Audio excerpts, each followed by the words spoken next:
"Sir, step back from that pen." The handler said it sharp, clipped like a third warning delivered through clenched teeth. The Malinois inside Kennel 14 hit the chain link with both front paws a half-second later, all 90 pounds of it, and the whole temporary enclosure shuddered on its frame. The old man didn't move. He was standing with one hand resting against the wire, not gripping, just resting, his weight settled back on his heels, the way you settle when you've decided something and there's nothing left to decide. Rust-colored jacket, frayed at the collar. The platform lamp overhead caught something at his throat, a chain, a small glint of gold, and then his jacket shifted, and it was gone. The dog's growl dropped a register, not silent, but lower. The handler took a step forward, stopped, because the dog had stopped lunging. The dog hadn't moved from the fence. That was the thing the handlers couldn't explain later, going over it the way men do when something doesn't fit the category they've built for it. The animal had lunged at 3 people since the transfer truck pulled up to platform 7 at 6:15. It had torn a glove off the lead handler's left hand and left 2 parallel lines across a junior technician's forearm. It was a working dog that had stopped working somewhere between its last deployment and this concrete platform under a single yellow lamp. Something in it had come unmoored, and every person who stepped within 8 feet of Kennel Pen 14 got the full demonstration of what that looked like. Every person except the old man in the rust jacket. Luis Lombardi had been on that platform for 2 hours before the transport truck arrived. No one had asked him why. He hadn't offered. He'd shown up the way men of a certain formation show up to things early, without announcement, carrying whatever they needed inside the jacket pocket and nowhere else. He took a position toward the platform's dim end, where the overhead lamp threw the least light, set a battered canvas bag at his feet, and then just waited. The junior handlers had assumed he was with the county office. The county office had assumed he was with the transport crew. Nobody checked. What they noticed, if they were paying attention, was the way he moved through the space. Not slow, not fast. Just deliberate, like every step was already decided before his boot made contact with the platform boards. When the transport truck pulled in and the crated Malinois started its noise, most people turned toward it, orienting instinctively to the sound. Luis turned away from it first, checking the far field beyond the chain link, the access road, the tree line where the lamp's reach gave out. Then he turned back to the dog. He walked to Pen 14 the same way. No urgency, no caution either. Or rather, his caution wasn't visible in his pace. It was already done, already accounted for. The handler's warning everyone back, "This dog draws blood," landed behind him. He was already at the wire. One hand on the chain link, not gripping, resting. His jacket collar fell open slightly with the reach, and the chain at his throat swung out into the light plain steel chain, worn smooth, and at the end of it, a gold ring that caught the platform lamp for just a second before he shifted his weight and the collar fell back. He didn't look down. His right hand came up and pressed the chain back against his sternum in the same motion a man uses to check a shirt button, not thinking, not hiding, just keeping what was close kept close. The ring disappeared back under the frayed collar. His eyes stayed on the dog. The Malinois held eye contact with him. That was the other thing the handlers would talk about later. The dog didn't break left, didn't pace, didn't escalate. It locked onto this old man in the worn rust-colored jacket, and it stayed locked, and the sound coming from its throat dropped, not stopped. Dropped from the sharp staccato warning it had been running all evening into something lower and less certain. Luis let out a long breath through his nose, slow, chest-dropping, the kind of exhale that doesn't come from relief. It comes from somewhere practiced, somewhere deliberate, like a man setting his weight into the earth. The dog's ears shifted.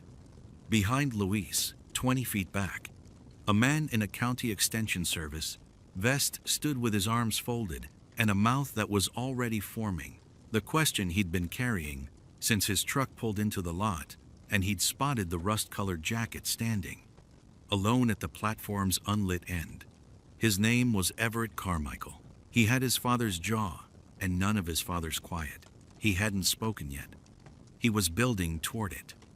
The dog went at the fence again, not lunging, just a sudden shift of weight, shoulders dropping, teeth showing.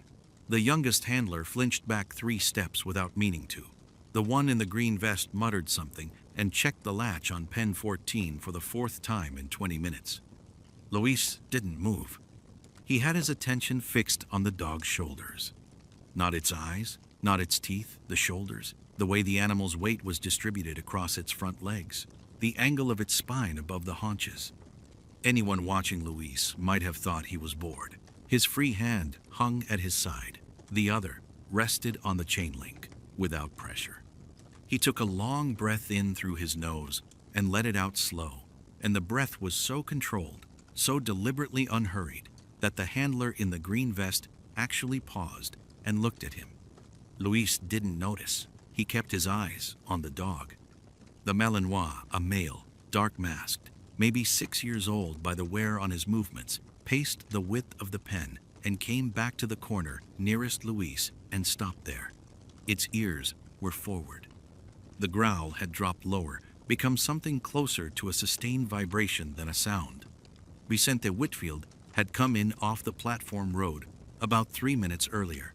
Nobody had introduced him yet. He was somewhere in his mid-40s, wore the kind of jacket that had seen field work and hadn't recovered from it, and he carried a transfer manifest folded into quarters. He'd been told about the dog before he arrived. He was supposed to check the harness, note the condition, sign off on the leg. He had not done any of that yet. He was watching Luis's hands. The way Luis's right hand, the one on the chain link, was angled, fingers loose, not touching the dog, not offering anything, just present at the wire, in the way you learn to be present somewhere when leaving would cost more than staying. Vicente had seen that posture before. He'd seen it in a specific context, in a specific kind of elevation, and the memory of it had put a small tension between his brows that hadn't left since he walked up. Luis shifted his weight slightly, exhaled again, and the Malinois sat. Not laid down, not backed away, Saturday.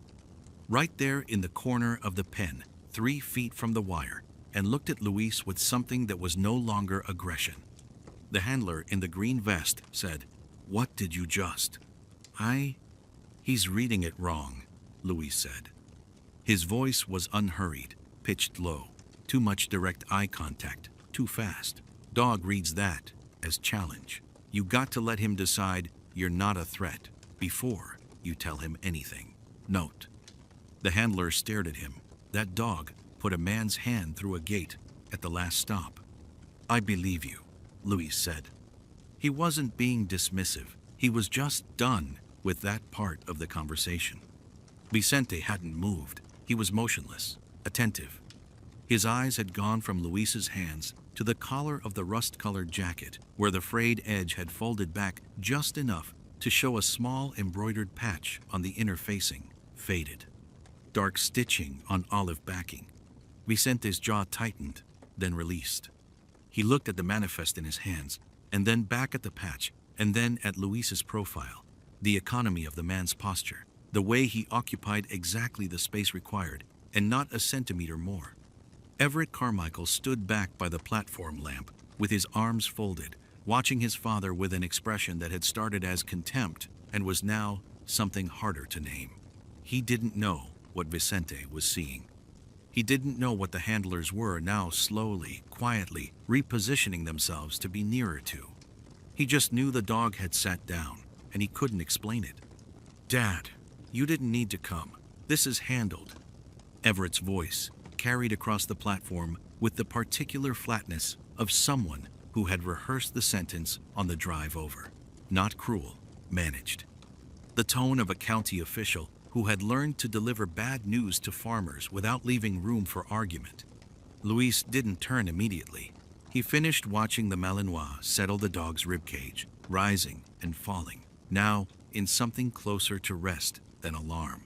And then he turned, slowly, in the unhurried way of a man who has already made his decision and sees no reason to rush it. Everett was coming down the platform steps with a leather folio under one arm his county lanyard swinging against his chest. He was 41, built like Luis, around the shoulders, but carrying it differently, like a man who'd gotten strong from desk work and resentment rather than from mountains. He had his mother's eyes and his father's jaw, and he'd spent most of his adult life angry about both. "Everett," Luis said, "that was all." The transport office called me in as liaison. Everett stopped 6 feet away and opened the folio, not looking at his father while he spoke. Routine, agricultural, transfer. "I didn't know you'd be..."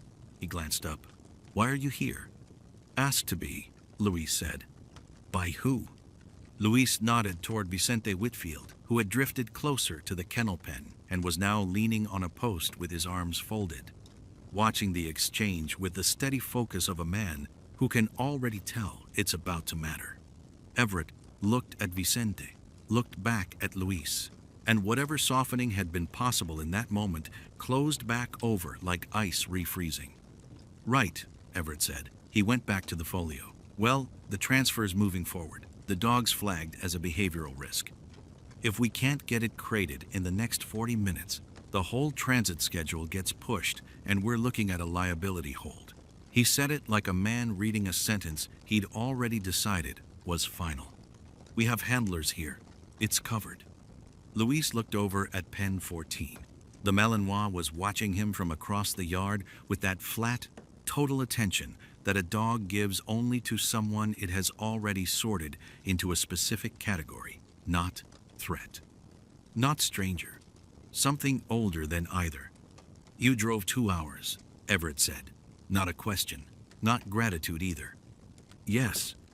Everett closed the folio. He looked at his father the way people look at things they have spent years misreading and still cannot quite decipher. The rust-colored jacket, the frayed collar, the chain just visible at the throat where his shirt had shifted open in the evening air. Everett's gaze caught on it for half a second, the glint of gold against worn cotton, and then moved away without registering what it was. "You don't have any business here," Everett said, quieter now, officially. "No," Luis agreed. "Then why?" Everett stopped. He exhaled. The question underneath the question was too large for the platform, too large for the 40 minutes they had before the transit schedule fractured, and he knew it. He'd been carrying it for 30 years without finding the right sentence to put it in. You could have called, let the professionals handle it. Luis watched him.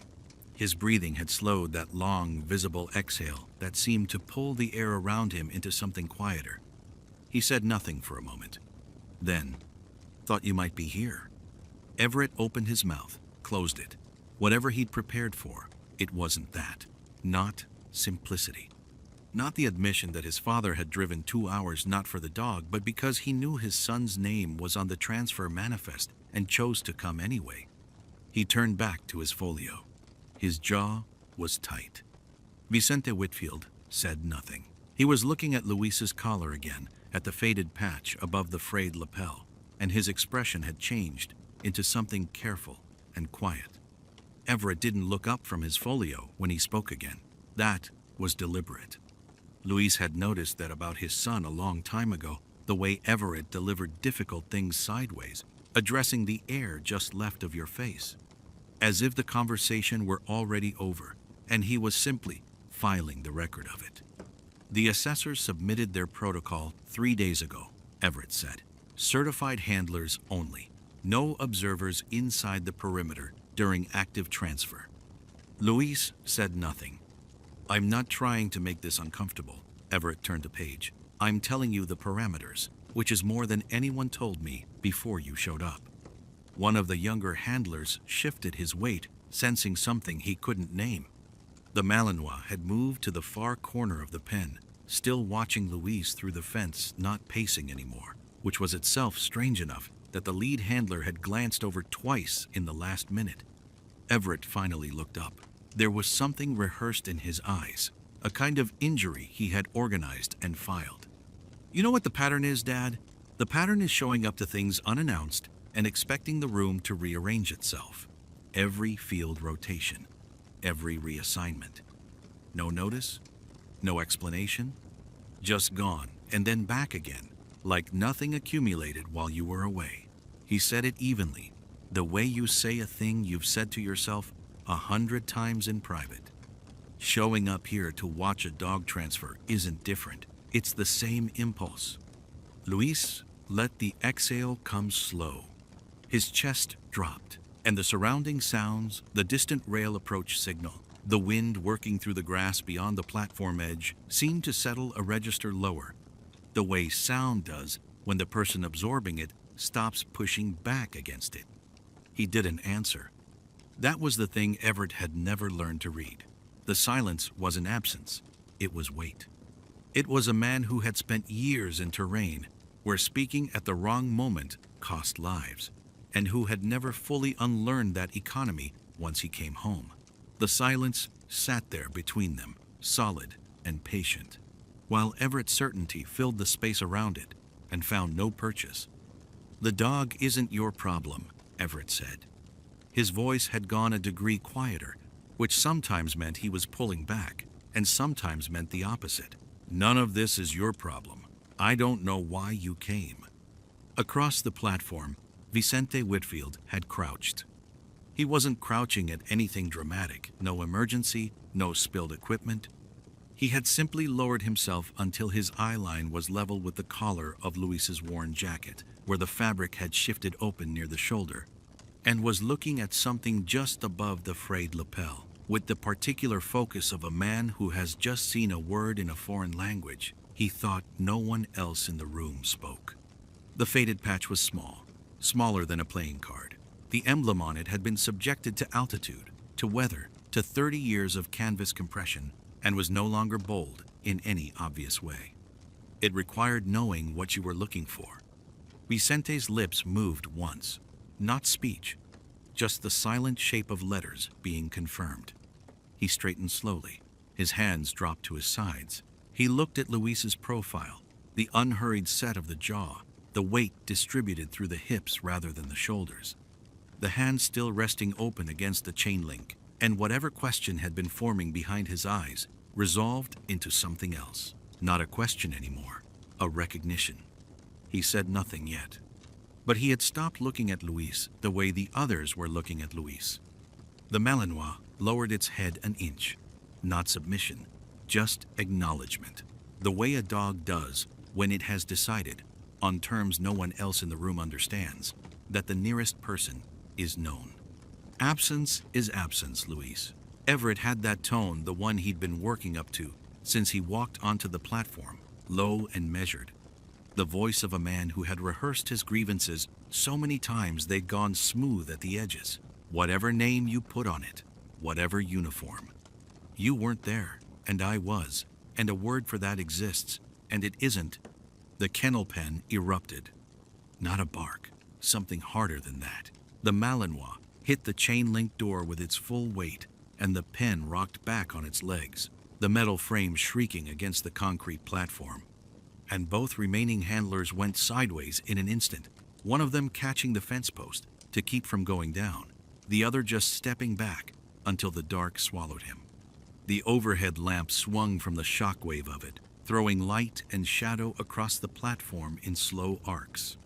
Everett flinched, hard.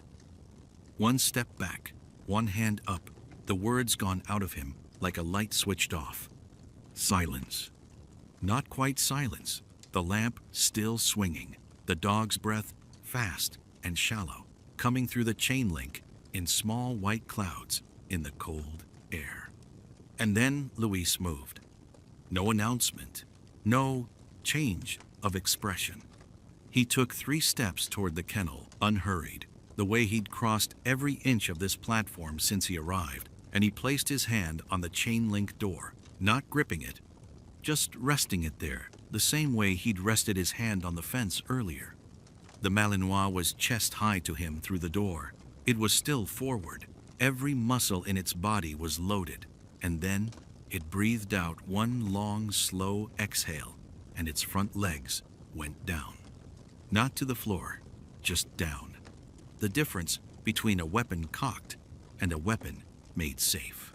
The lead handler, The one who'd warned everyone back in the first place was watching with his mouth not quite closed. Vicente Whitfield was watching something else. He'd gotten close enough over the last few minutes, quiet and unhurried about it, that he was standing at Luis's left shoulder now. His eyes weren't on the dog. They were on the collar of Luis's rust jacket, where the fabric had shifted in the commotion where the unit patch sat, faded to near nothing against the canvas. A small shield shape with a mountain outline and a designation below it that most people alive wouldn't be able to read. Vicente could read it. He said it quietly, not performing anything, just naming what he saw. The way you name something you weren't sure you'd ever see again. Mountain Warfare, K9 unit. He paused. He looked at Luis's face and stopped. Started again. I worked 2 rotations alongside that unit. I didn't think there were more than 40 men alive who held that designation. The 2 handlers who remained on the platform both straightened at the same moment. Not a decision, just a thing that happened to them when the words landed. Everett looked at Vicente, then at the patch, then at his father's face, which had not changed. The dog was flat now, chin toward the ground, watching Luis through the chain link with the focused calm of an animal that had made a choice and was done arguing about it. Luis hadn't looked at Vicente. He hadn't looked at Everett. He was watching the Malinois, the way a man watches something he understands, reading the shoulder tension, the ear angle, the way the breath had settled, and when he was satisfied with what he saw, he let his hand drop from the door. The chain at his collar had shifted again in the motion. The ring caught the light, for just a moment, gold and plain, and worn smooth, before his jacket closed over it. Everett's unfinished sentence was still somewhere on the platform. He hadn't found it yet. Vicente Whitfield stood up slowly. Not the way a man stands when he's finished looking at something. The way a man stands when he's not sure he should say what he's about to say out loud. He turned to the lead transport handler, then back to Luis. His hand came up and pointed not dramatically, just the way a person points at something they need to confirm is real, at the collar of Luis's rust jacket. At the faded patch stitched there, half hidden beneath the frayed edge of the lapel, small, worn, almost to nothing.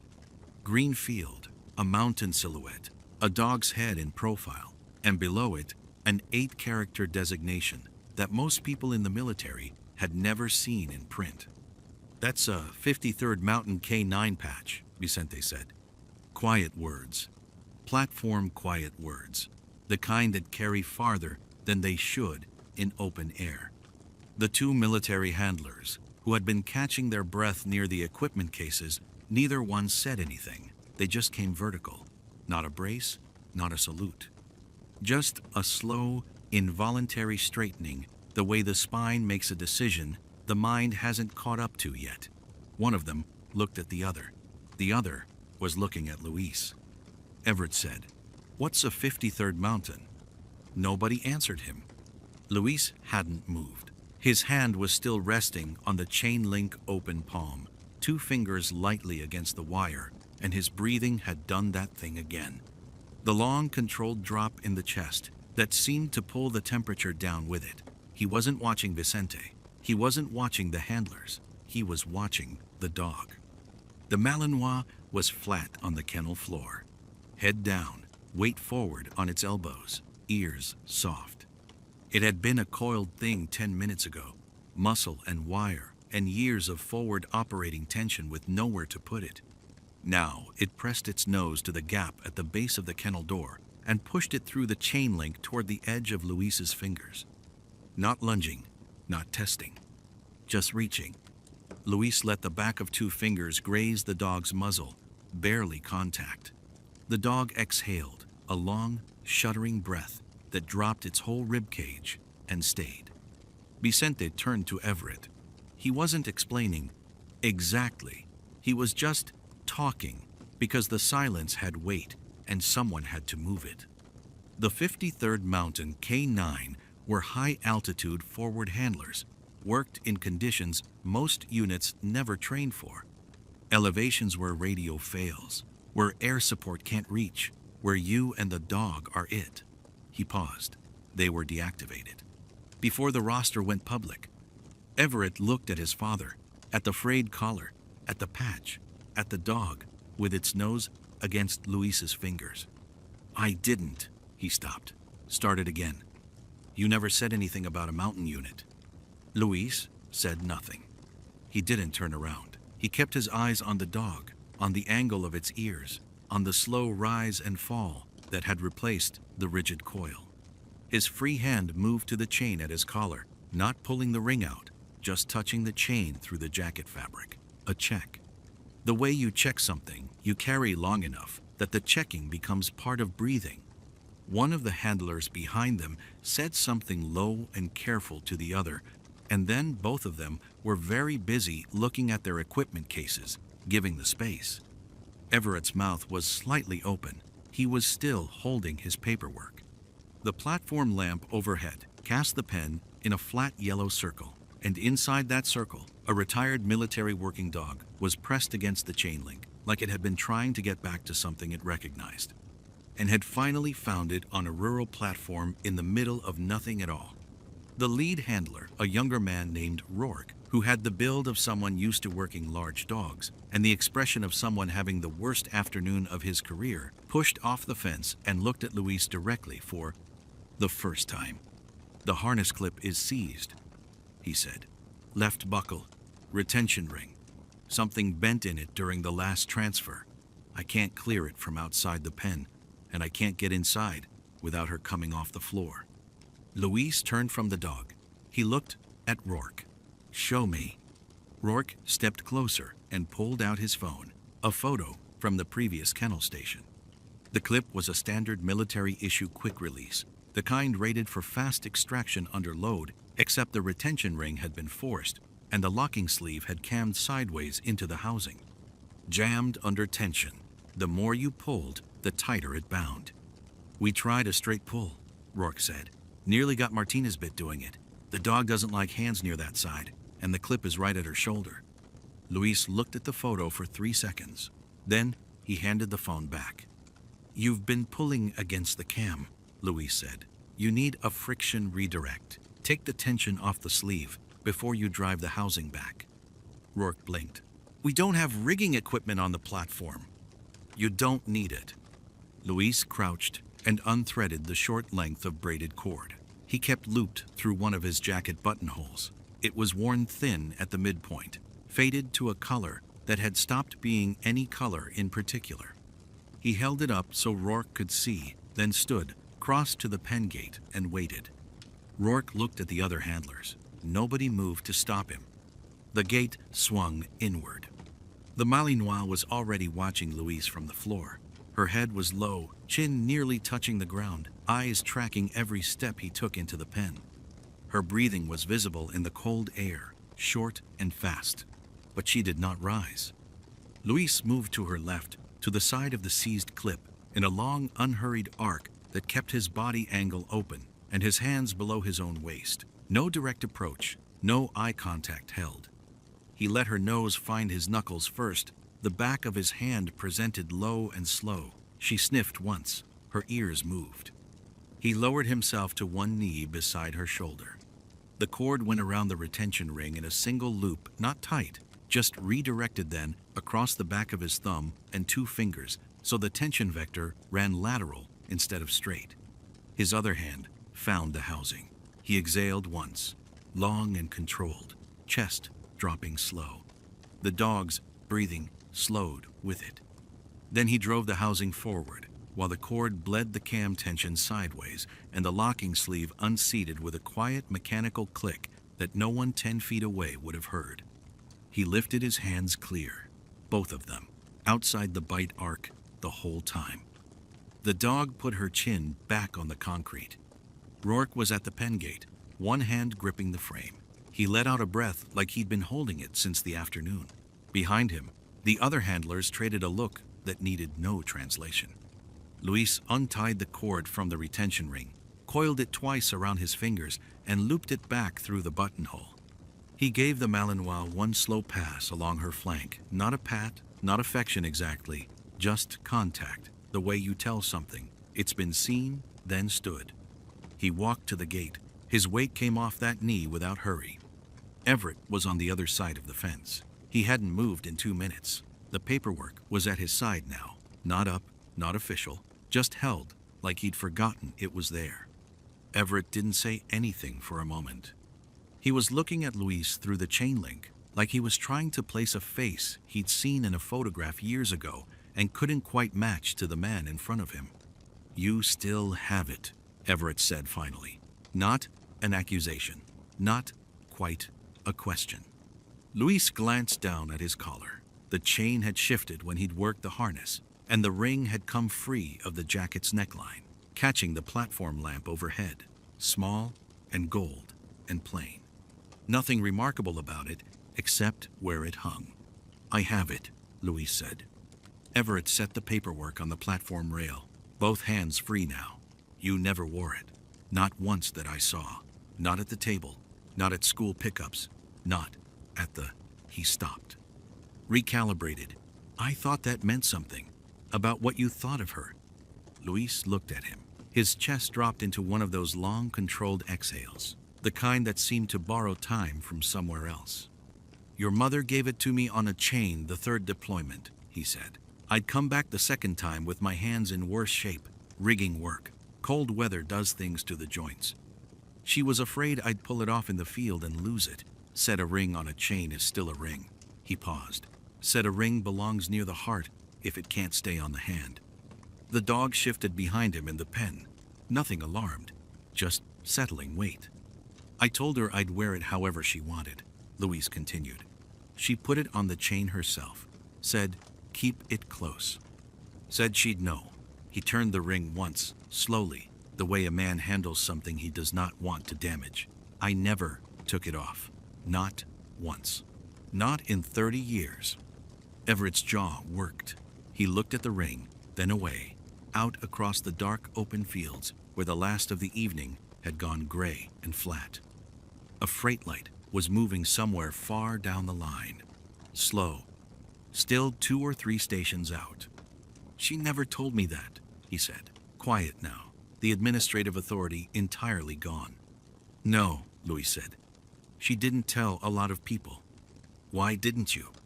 Luis considered that. He didn't rush it. "Because telling it means explaining why I had to leave. And explaining why I had to leave means asking you to understand something I wasn't sure you could yet." He looked at his son. "Maybe I wasn't sure I could explain it right." Everett pushed one hand through his hair. He looked younger doing it, closer to the boy Luis had left in doorways too many times to count. "Every time you left," Everett said, "I thought I told myself you chose it, that we were what you left behind." "You were what I came back to," Luis said. "That's not the same thing." Everett didn't answer that. He wasn't ready to answer it, and Luis didn't push. Some doors open in their own time. You can't force the frame. Vicente Whitfield was 20 feet back, talking quietly to one of the handlers, giving them the room they needed. The Malinois was lying flat inside the pen, nose near the gate, breathing easy for the first time since the transfer had begun. One of the younger handlers was watching the dog with open disbelief, like he was trying to memorize what settled looked like so he could reproduce it. Luis tucked the ring back inside his collar, careful, the way he'd done it 1,000 times on 1,000 mornings, in places Everett would never see and didn't need to. "She knew you were coming back," Everett said. It wasn't a question exactly. It was something he was trying out, seeing if it held weight. Luis's hand came away from his collar. "She always knew," he said. The train pulled away without ceremony. A breath of diesel, a low mechanical groan, and then the sound of open fields coming back in to fill the space it left. The platform lamp clicked on. It did what those lamps do, threw one small circle of warm light down onto the boards, everything beyond it going blue and soft in the early dark. Luis stood inside that circle. He hadn't tucked the ring back, It rested against the outside of his jacket now, the chain looped over the collar, the gold catching the lamp the way it always had, small, unhurried, honest. He didn't look at Everett's truck. He didn't need to. He could hear the engine idling at the road's edge, headlights aimed toward home, not moving. That engine had been running for 4 minutes now, and Louise had counted every one of them the way a man counts things when counting is the only thing left to do. He didn't know what his son would decide tonight. He had never known. That was the truth of it. Not cruelty, not indifference, just the honest limit of what one man can reach across. The ring caught the light, small and warm, and there, he let it